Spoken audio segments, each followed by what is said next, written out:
Brilliance Audio presents Show Me by Abigail Strom, performed by Cristina Panfilio. She was free. Airin Delaney looked over her shoulder for the 10th time just to be sure. No sign of her mother, no sign of anyone who worked for her mother, no sign of anyone but tourists strolling around Waikiki on a beautiful evening in February. Her tense muscles relaxed. She was just a person in a crowd now. Ordinary and unremarkable. Normal. She was only a few blocks away from her luxury hotel, but it felt as though she were in a different world.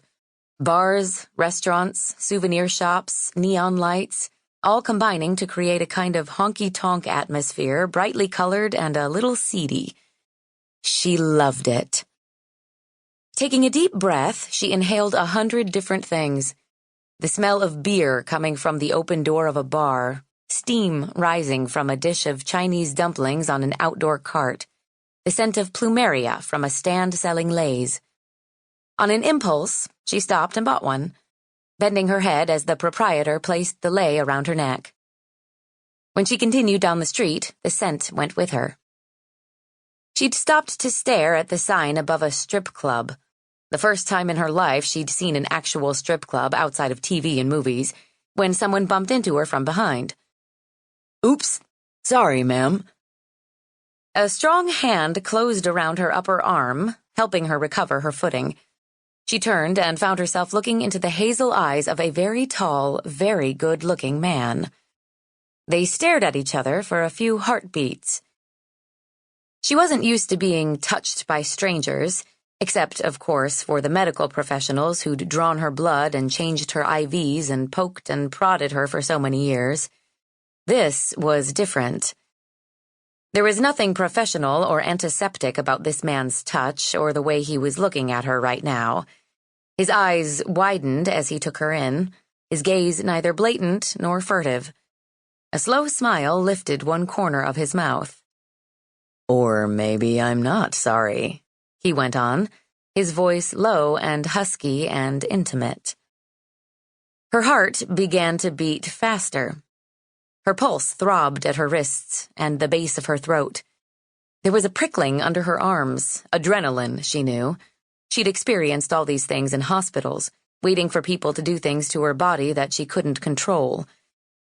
But while the physical sensations might be the same, the emotions that went with them were utterly different.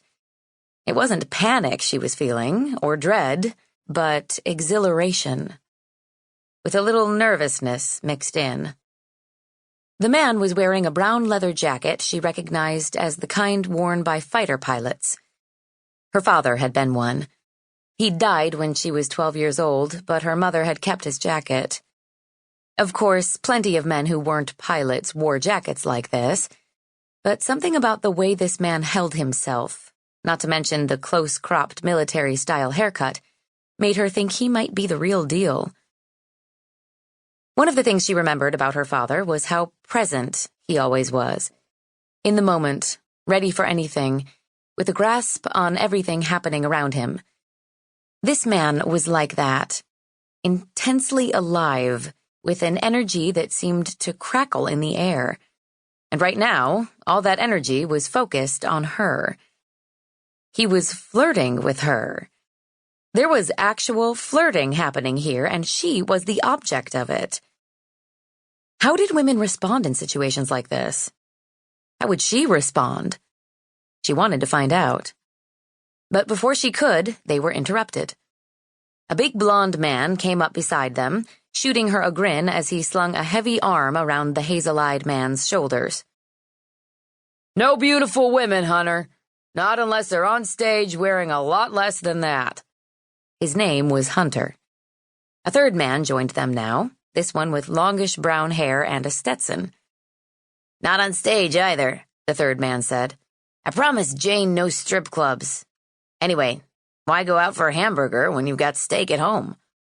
The second man looked at him. "Caleb, my dude, this is your last night of freedom.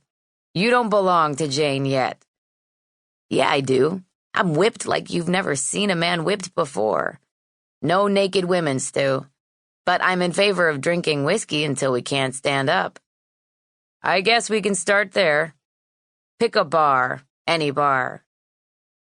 This must be a bachelor party, which meant that the man who'd bumped into her, Hunter, had plans that didn't include flirting with her.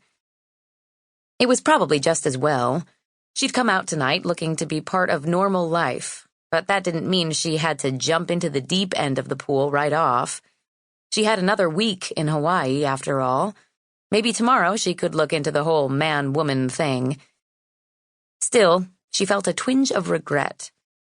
If she were going to try her hand at flirting, she couldn't imagine a sexier man to experiment with than this one.